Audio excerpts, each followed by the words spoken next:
My name's Aaron. Welcome back to my channel. How are you? I'm fantastic and I'm doing really well.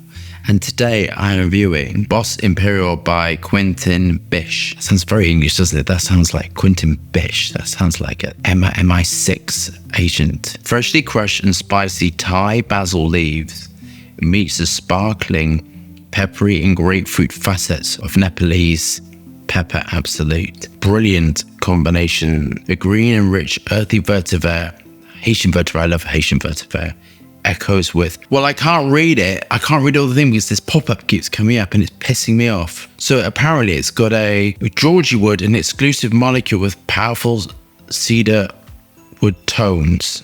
Right, okay. Not testing animals.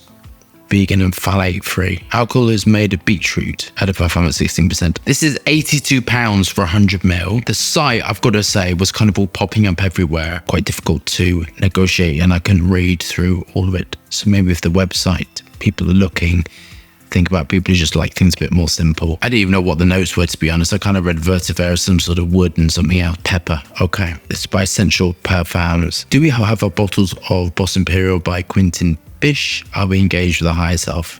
Let's get testing. Plastical cap.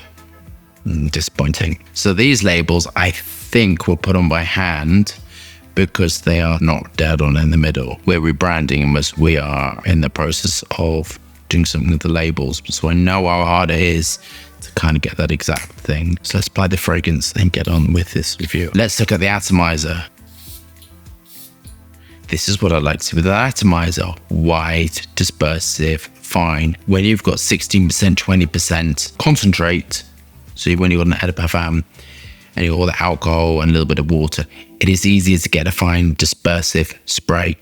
When you've got fragrances that are higher up in concentration, like mine, 35 and 40%, you've got to have them engineered. You've got to have them actually manufactured and made for you because it's insanely difficult. I'll talk about the bottle a little bit. I think it's a stock bottle. I think it's very nice. It feels nice and weighty and heavy. I like the color of it, but it's a little bit uninspiring. I don't know. This is our third rebrand. Next year, we'll be talking about the rebrand. You'll understand. There's so much you can do with perfumery. So choosing the rebrand's really exciting, and to kind of go for stock to me feels a little bit heartbreaking because this is a really nice perfume.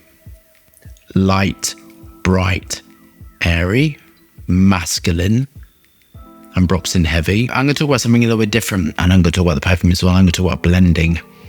And blending in perfumery is down to mathematics, and you cannot be a good perfumer unless you really understand about mathematics, percentages, dilutions, formulas, chemistry, maths. It is at the core and the center of perfumery.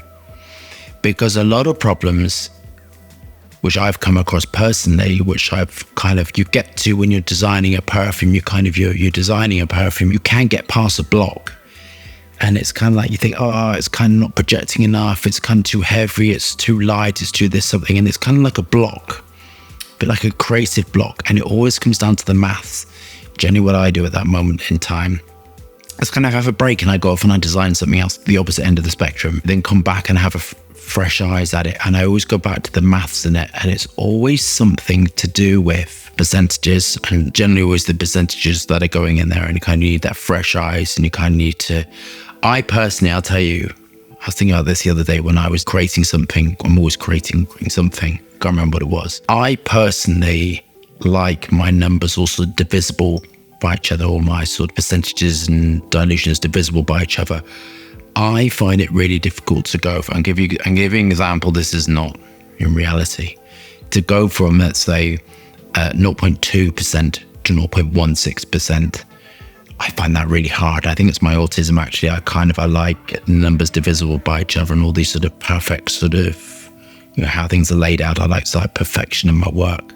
And sometimes to drop down by 0.1, 0.2, 0.3, 0.4% gives you that magical projection, or that magical, generally sort of when you're dealing with sort of percentages, it's sort of like you're dealing with sort of projection. And the reason why it deals with projection is because generally something's too heavy and it's too flat on the skin. And that's why sometimes some fragrances, which on paper should work don't, because they've got too many raw materials in, or some of the raw materials, which are the viscosity is sort of very thick and the thickness and flow is very heavy, or it's solid, are too high. And so you're dealing with sort of projection problems. So the mathematics are beautiful. And you can tell because it smells simplistic.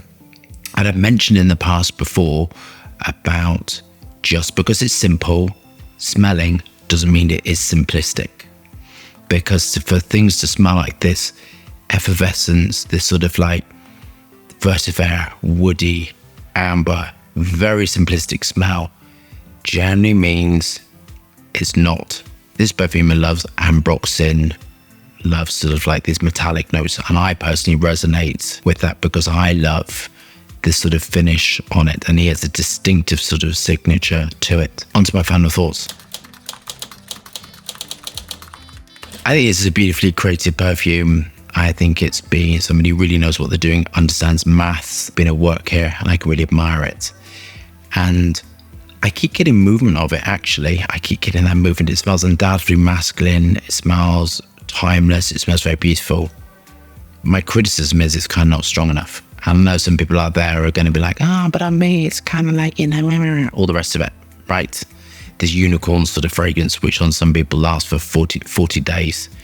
I'm not getting it with it. And I would love the concentration to be higher than 16%. I would love this to be much, much higher.